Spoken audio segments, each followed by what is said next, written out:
We are live now. It says you are live. Okay, we're live. This is live on a Sunday afternoon here on the No Sitting on the Sideline Dad podcast. Hey, Marjorie, thank you much for being here on the podcast. Really do appreciate it. How you been? I've been great, actually. I know that there's like chaos breaking out all over the world, but I've been doing good. Well, it's fun because the world right now is chaos with the inflation, everything costing more and stuff like that. But one thing I want to know about what is your story? What do you do? What are you about? Well, I teach people how to grow food in their backyards. And years ago, like 20 years ago, I was volunteering, innocent project. I had no idea that this thing was going to completely change my life. I was volunteering on a food to table project where we were going to get locally grown organic vegetables into an elementary school, and then we were going to replicate that and have it all over. I was living in Texas, and we were going to try and get locally grown organic food into all the school system in Texas. And that project was going so great. I mean, everybody wants this, right? It's a no-brainer. And then the night that it fell apart, I'll never forget. I mean, we were in the community center on those crappy metal folding chairs with the echoey walls. You know what I mean with community centers, right? And following the agenda, we were all excited. There's grant money, federal going, as students wanted it, teachers wanted it. Kids who eat better food score higher on tests and they have less behavioral problems. Like everybody wanted this, right? And we were getting ready to put pen to paper on who would be the farmers that would provide the vegetables. And that's when my life changed. There was no, there weren't any, there wasn't any locally grown food anywhere. I That's mean, and interesting. this is Central Texas. I mean, we're around Austin, Texas, which is like a really progressive, you know, blue, whatever, that like it's, kind of open community. You would think, but there wasn't. And then all of a sudden the drive, because we lived out in Red Rock, which was about a mile, about an hour outside of Austin, southeast. And all of a sudden that drive made so much sense because there were no men, no tanned men on tractors out there, no big silos of grain, no big row crops. It's just, forests, a new subdivision, a Dollar General, you know, there's no food growing out there. You go drive out in your countryside, and there are a few select places in the United States where there is food growing. The vast majority of the United States, there is no locally grown food. And it just destroyed me because I knew, everybody in that room knew, there's only 4 days worth of food supply in your grocery store. I think we've all experienced some shortages now and seen it and seen how vulnerable we are. And your food travels to you an average of 1,200 miles. So anything that happens to that just-in-time trucking system, and if you're near any city of any size, like we were near Austin, Mhm. that's 3 million meals a day. Wow. That if that got cut off, that would be 1 million people that were hungry. And we now know there are tons of vulnerabilities everywhere, right? Well, it was interesting too. I mean, a year ago, actually, March of 2000, March of 2020, April of 2020, and it was interesting to see that lines out the door to the grocery store and walking inside there and seeing the shelves being empty. Yeah, That has never been seen that in my lifetime, and it was kind of scary. One, yeah, two, it was concerning. yeah. And then I think the most common experience people have is like toilet paper, right? Like, I don't know why everybody, but there was a time for a couple of months when you could not buy toilet paper. Oh no. No matter how much money you had, you could not buy toilet paper, which I think is insane. But I'm like, people are focusing on the wrong end of the alimentary canal. Anyway, but um, I don't want to be gloom and doom, but I think we all realize that we are living in unprecedented times, and there is the very real possibility that you could go to a grocery store and there not be any food and no food available at any price. So Well, also too, you're also known for the Grown Network. What is the Grown Network? the Grow Network is, we're a really large movement of people who have been growing our own food and making our own medicine. And I founded it in 2009. We've actually been in existence longer than that. And it's a really great group of homesteaders, preppers, missionary organizations, university researchers, anybody who's interested in sustainably and regeneratively growing food for individuals and families on small plots. So we're not commercial farmers. We're people that want to feed ourselves. Um, a lot of us, could foresee something like what we're heading into now. And then a lot of us just did it because of health. Like, the food you grow yourself is so much healthier than anything you can buy. So yeah, oh gosh, I think we're now over 600,000 strong with the Grow Network, and we have a store with products to sell, that information. We have a blog. We have a forum where you can go ask questions. Really active, engaged forum. We have newsletters, and we're really we're kind of like what you would call a B Corp, where we're a very mission and purpose driven organization to help people learn how to grow food. Yeah, Was it okay if I share the screen with your website? sure. Yeah, sure. I'm going to try this. This is a live thing. I'm going to have a little fun with this because I may mess up, because that's what happens when you do things live. Share screen. There we go. There's the button. Share screen. Okay. I'm going to hit share screen. Here you go. That one. Share screen. Here's your website. I found it fascinating. There's all kinds of cool stuff here. Let me see if I can. Yes, I can. Oh, cool. I can do this. Now you're on the bottom, I'm on the top, and then there's a screen right there. Hey. Yeah, yay! I love technology. It's so much fun. Well, the Grow Network, this is your website. And I thought it was kind of fascinating, something to talk about too, and the stuff you offer there. I mean, you said that you have all kinds of neat stuff there. And you got a vlog, store, forum, you got an academy. What's the academy? The Academy, we have 23 different in-depth trainings that help take you step by step in little bite-sized chunks on how to have a flock of chickens in your backyard, or how to have a garden, or how to raise bees, or how to grow mushrooms, just how to start producing food. So the Academy is a very in-depth training place, created by people we have hand vetted. I've often been to a lot of their homesteads, and people who have been living this lifestyle for decades, teaching you how to do it, how to grow food. Well, it's interesting too, because I looked at you mentioned like some of the stuff that new for this week was how to cut starfruit, plus more tips on enjoying the tropical treat. Starfruits are pretty cool. I like those. Yeah. Toothpaste. What's lurking in your toothpaste?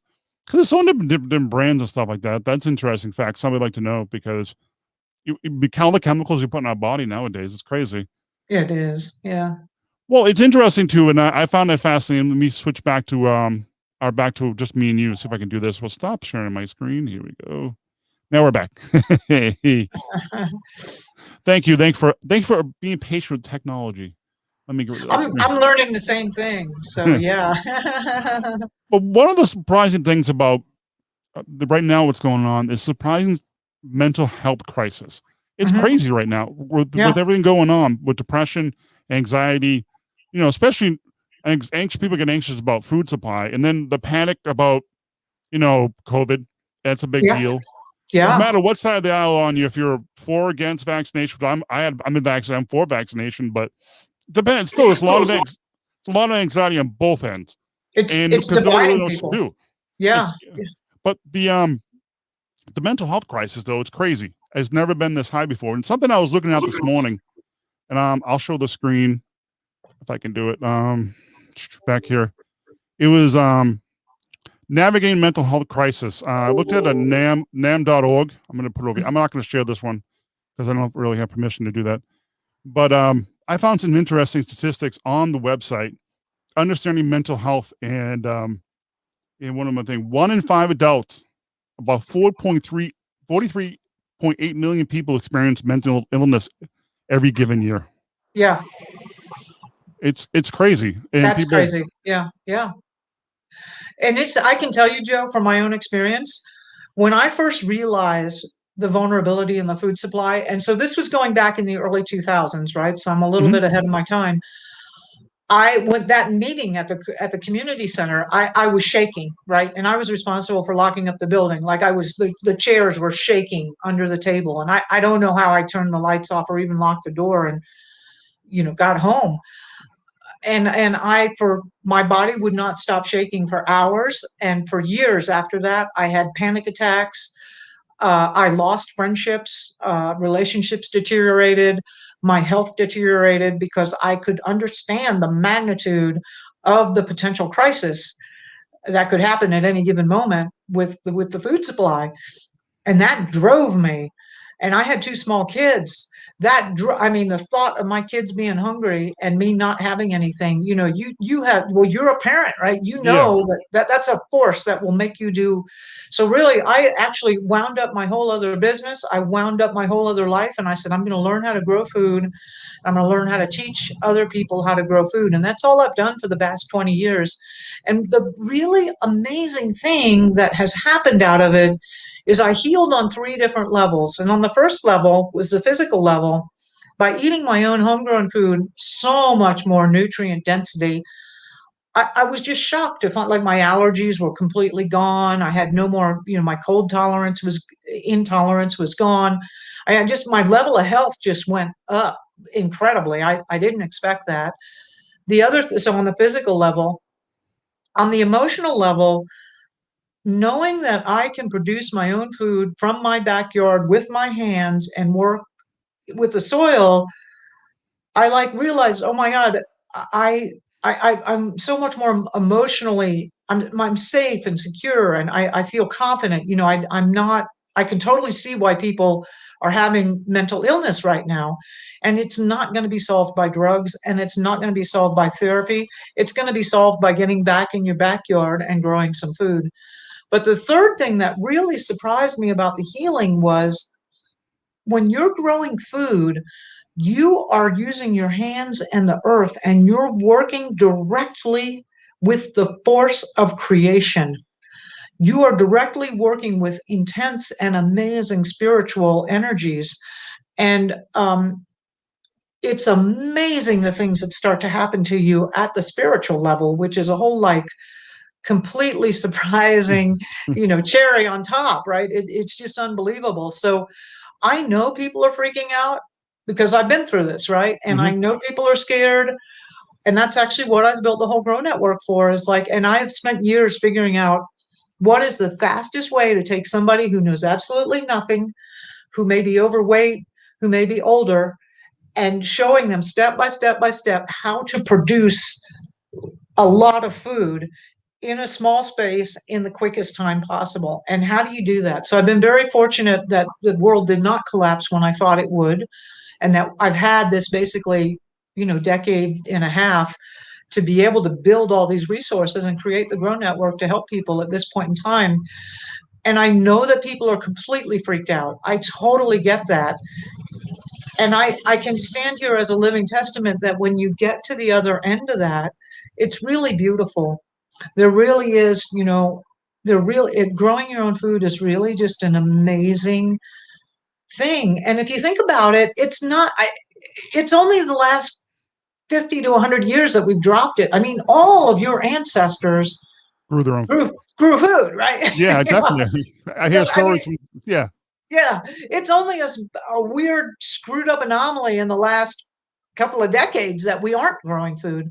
So it is a natural, it's actually the glue that holds families together, and it holds communities together, is sharing food, growing food, processing food, cooking food together. That's like every holiday that you can think of, except for a few of them where they fast, is all around food.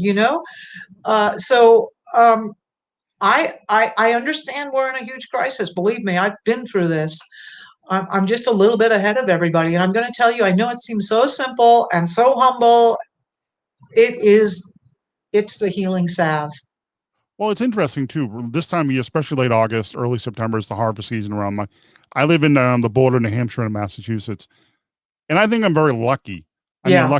lucky to where I live in the world is the fact that we have a lot of farms who have a lot of farm stands, Yeah. and the homegrown. Like, there's one down the street. My son always points out to me. We got a couple years ago, and I haven't gone this year yet, but they always have these like little containers of cherry tomatoes, Uh-huh. a mix of them. There's like the red ones, the purple ones, the yellow ones, and all those kind of things. And it's buy those in the store and buy those from a farm stand. You pay a little bit extra money, and you pay for the farm stand, but the taste is so much different. It is so much. Same with cucumbers. Farm stand cucumbers from the store taste totally different. Yeah, your tongue knows.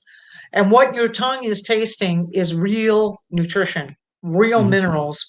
And those things that are grown and sent to the grocery store were not grown in soils that had any minerals in it. And they were often picked green and ripened en route. Like I think most produce travels like at least a week or 2 weeks before it gets Oh, to wow. you. And they, goodness gracious, I don't know, they inject the whole truck container full of some kind of chemical to try and keep them preserved. I mean, it's just a horrible, awful mess. And you're absolutely right. The farm stand stuff generally is going to be a huge amount. Actually, I have the same thing growing in my garden out back. I wish I could do this outside. I've got the yellow ones, the purple ones, and the red ones, and it's just like candy. It Yeah, is so good. It they're the is best. just, They're best. I yeah, can eat the whole carton. I can eat the carton, and we don't even think about it. We went on a little trip, went to the mountains to go swimming, and before we got to our swimming hole, I think I ate half the carton. I didn't yeah, have to eat lunch because they're so good. It would taste like cherries. Well, one thing yeah, is too is adding years to your life in your bank account in your backyard. Like you mentioned, grocery shopping right now, and bank account's a big deal right now because inflation. I mean, yep, yep. I could I It's here. it's crazy. I mean, it's absolutely crazy what's going on in the grocery store. Matter of fact, I got to go today. Maybe I go today, maybe go tomorrow. I'm not quite sure, and I always kind of cringe when I go. But it's interesting going shopping. I find that even I'll use hot dogs because I bought a pack of hot dogs the other day, and normally $2.99, $3, and now they're up over $4, over $4 or $5, and that Yeah, goes for everything like orange juice, eggs, milk, produce, yeah, meats because there's I think there's a worker shortage in the meat factory, so the price of meat's going to go up. The yep. chick, it's right now. It's a very tough time. It's all interconnected. And the bad news is it's not. It's going to keep increasing. The prices are going to keep going up and up and up. Probably something you're not paying attention to, but global production all over the world is down. The United States, like I'm here in Colorado at the moment. When I first got here, I immediately got a terrible cough because there's so much smoke in the air. The entire West is in a huge drought, and all those wheat crops in Montana and Wyoming, all the potato crops in Idaho, they're failing. And then all the stuff going on in California, which is a huge breadbasket for the United States, they're all failing. They're dying. Uh, Brazil, China, India, all these other countries that were huge producers are also either having fires, droughts, flooding. So global production is down. And the reason meat is up, not only the meat packer workers, but the cost of grain, which is what a lot of that meat eats, is also going up. So this is listen to this podcast as a like this, not as a gloom and doom, but as like this is what's happening, and here's what you need to do about it, and you can do something about it right now. So it is going to just get worse and worse and worse. And here, let me give you one other. So aside from the global production being a big issue, one other little factoid. So one of my what I used to be before I became a person who grow food was I was a professional money manager. I was an investor, a professional investor. I still always love kind of keeping track of money, although that is, I realized spending my life energy on making money was not what I was here for. That's what happened to me 20 years ago, and I diverted my energy in toward learning how to produce food and teach other people how to grow food. But I still love it. I still play around with it. And of all the US dollars that have ever been brought into existence for, the last 100, 200 years, right? Mhm.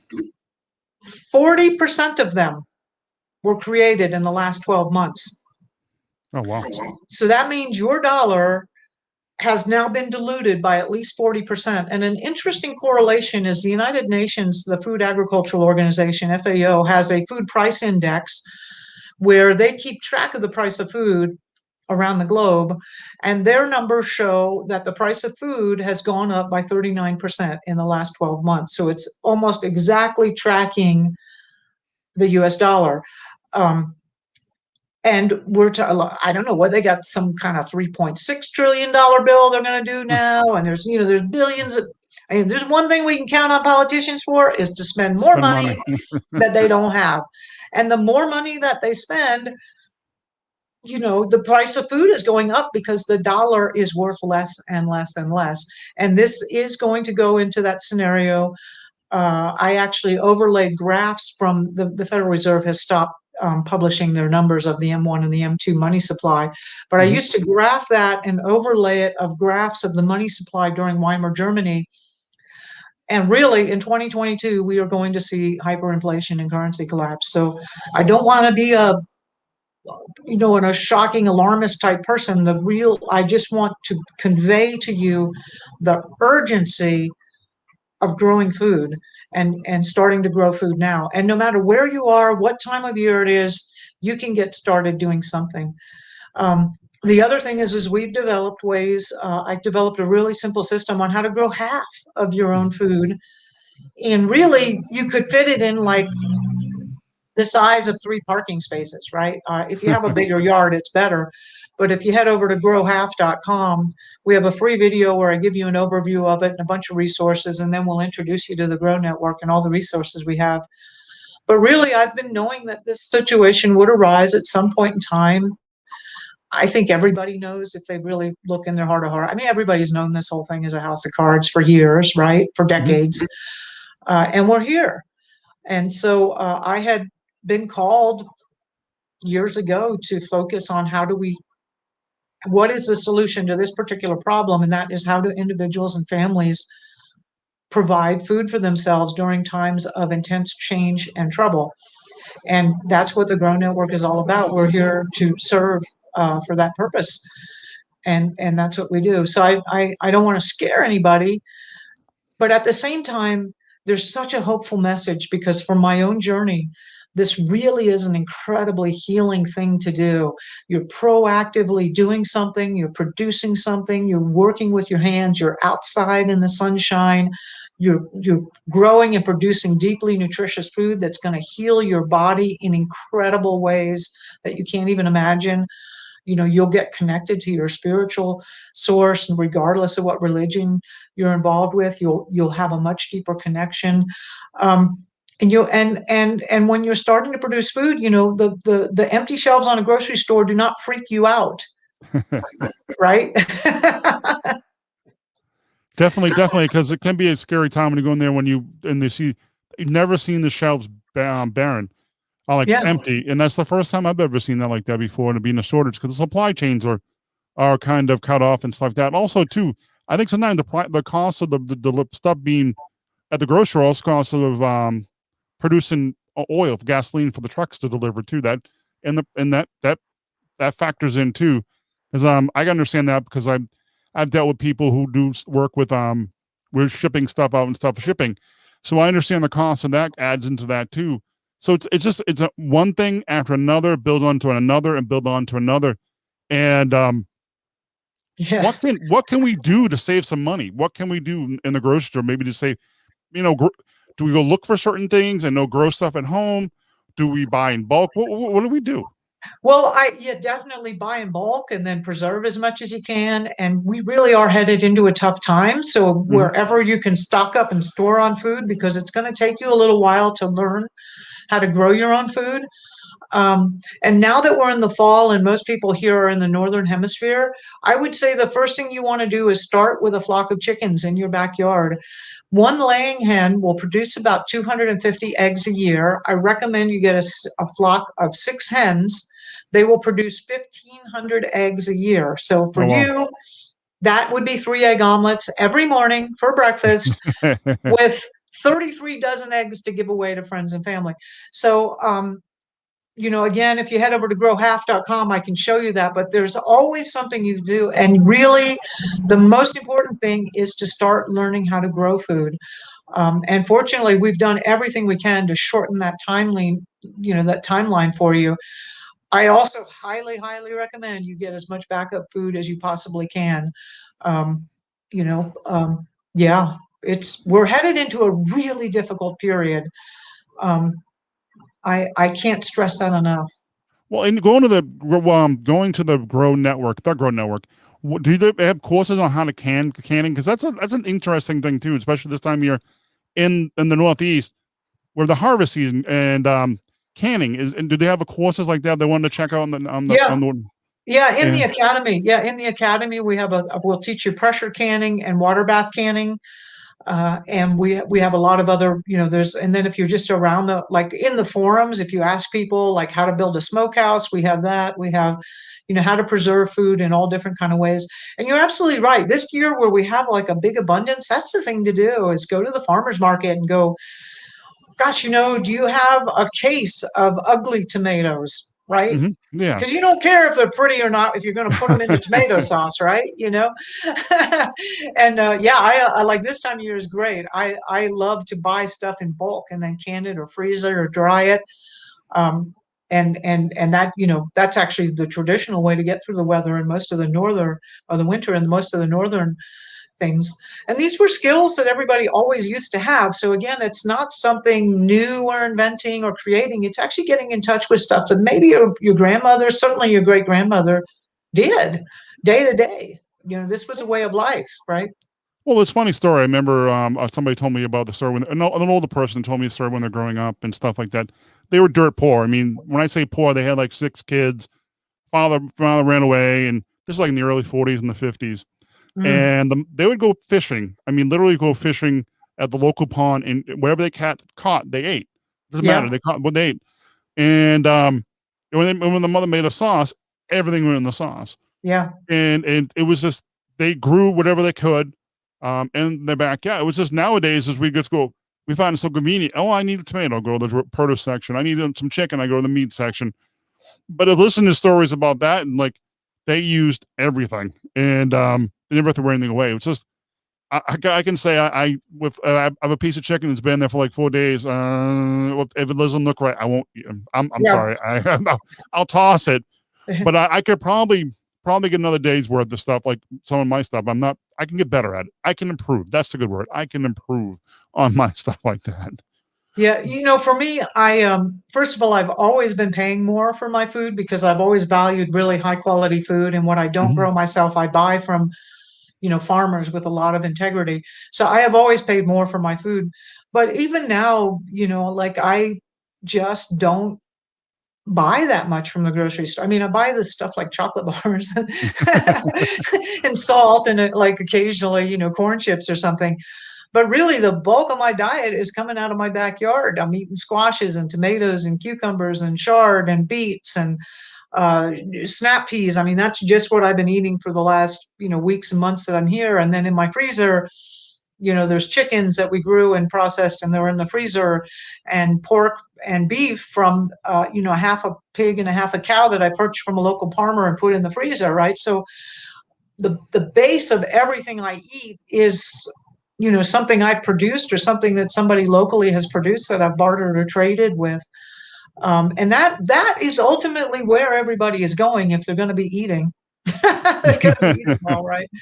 And Well, but again, I want to stress, like, people go, Marjory, I can't, what is your secret? Like, how can you look so young and be so vibrant? And I'm 58, I'll be 60, not that long. And I'm like, you know what? I grow my own food. And I've been doing a lot of interviews there's a huge movement toward longevity going on mhm. with a lot of people, right? And I did a interview with Dave Asprey, who's one of the leaders in the longevity movement, and he grows his own food. Okay. Um, Wow, interesting. yeah, and actually, I've done a whole series of podcasts now with business leaders and executives who all grow their own food. And Dave and I were talking. Um, Almost every centenarian ever interviewed grows their own food, either grew some of it or all of it for almost all of their life. And a lot of them, the ones that are still healthy and vibrant, are still out there doing it, with a hoe and a rake or whatever. Mhm. And the reason is the food supply in the grocery stores does not really have enough nutrition to support health and vitality. And so if you want to live to be 100 years old, actually Dave Asprey now is up to he wants to live to 180. I'm like, Dave, yeah, okay, I'm with you, dude, whatever. It could happen. Whatever, it could happen. But really, the centenarians, and now there are, hundreds of them that have been interviewed, and they all grow their own food. So if you want to be healthy, you know, rather than worry about what the latest fad is, look at what actually is. And these are people that have lived over 100 years old. They're all growing some of their own food. And interestingly enough, they have a lot of different diets. Usually the diet they have is what grows Yeah. locally. So Well, I had a cool question before we wrap up and stuff like that is since it comes like where I live in the Northeast and coming to the winter season, is there anything I can do in the house? Maybe get a head start for next spring, or maybe it's like maybe put something in the window that maybe I can grow some like little vegetables. absolutely. And even in the north, what I recommend, and now especially in the fall, is start getting a chicken coop going. Really, I Mm, mean, you can have chickens over the winter. They're not going to produce as much as they will in the spring and summer and fall, but you can get it going immediately, right? We build the mhm. chicken coop maybe over the next, do it with the kids. Kids love construction projects. I mean, my little daughter, right, even at 8 years old, she was handling an electric drill, right, a cordless drill. Um, build the chicken coop and then go on Craigslist, get some hens that are 5 or 6 months old.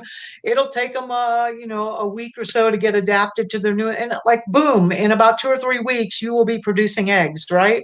And you'll Mhm. have eggs through the winter. Now, indoors, absolutely. There's sprouts you can grow. Those will pop up in just a few days. Those are super nutritious. You're not going to live on sprouts, but the nutrition and the enzymes and the vibrancy in it.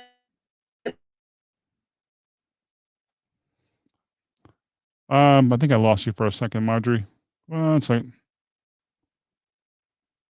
well, Marjorie, we're hold on one second, please.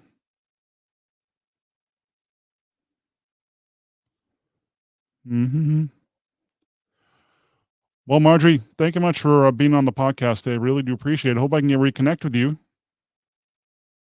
Um, are you there? Marjorie, you there? Yes, yes, I'm here. All I've, right. I've got a pretty solid internet connection, so I It happens. Things happen. yeah, yeah. So we're always saying was herbs, basil, rosemary. You can grow those in a pot on a windowsill inside the house.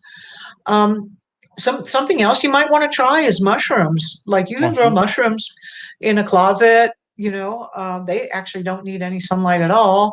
Um, so there's a lot of things that you can do. I know. I was working with some people up in Toronto, um, and they were actually raising quail. They were living in an apartment. They didn't have a backyard they could put chickens in, and they raised quail in their apartment, which produced quail eggs, and then occasionally they would eat one of the quail.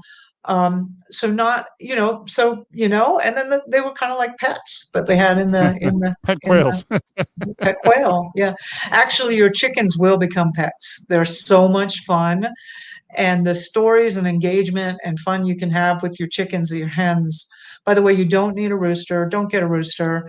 Just get some hens, and Well, it's especially with kids. And that is the traditional job for children, is to go collect eggs, and they love it. It's something meaningful.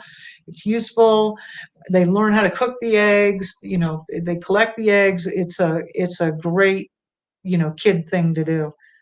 well, it's funny like about kids. I know a fellow podcaster and his daughter had made a whole podcast about what the daily checking on the chicken or something like that. The Mhm, hens, and mhm. it was funny podcast. Maybe I'll link that in the show notes of this episode. Well, Marjorie, wrapping up, I guess. Um, I guess we could leave with this. Can you more about the growhalf.com? What is that about? So if you go to Grow Half, I think it's like an 18-minute video, and it's a summary of the Grow Half system, which has three components, and how you can produce this kind of food, half of your own diet in a backyard size space. And if you don't have it, we also have options and alternatives for people who are living in condos and apartments. There's also a bunch of free resources that go with it, like how to get chicken feed for free. Chickens eat a lot of stuff, or how to make your own fertilizers and that kind of thing. Also, we'll make you an offer after you watch the video for how to the Grow Network Academy. We'll also introduce you to the Grow Network forums. We have a lot of really great experienced people who just love answering questions and helping people out. I'm in the forums all the time, and if you tag me, my name is at Marjory Wildcraft. I read everything. I do my best to respond to all of them, but I don't always get to it. But I read every comment, and I'm very active in the forums. And, come on over to the Grow Network. But the best way, I think, the most introductory way is www.growhalf.com, where we show you if you can grow half of your own food, that's huge. And then you can get into the fun stuff of all the other things that you can grow. And it's just an incredible, it's like coming home to yourself, because this really is a natural part of our human lifestyle that we've lost. And as you get into this, yeah, there's the usual fear about, like, oh my God, something new and I accidentally killed that and whatever. I mean, it's going to happen, right? But as you get into it, it's like, oh my gosh, this makes so much sense. I'm so much happier, so much healthier, so much more contented. This is the best thing that ever happened to me. And it was the best thing that ever happened to me. It'll be the best thing that ever happens to you. Well, thank you, Mark. Thank you much for being on the episode, the live episode today on the podcast. I really do appreciate spending time. Thank you.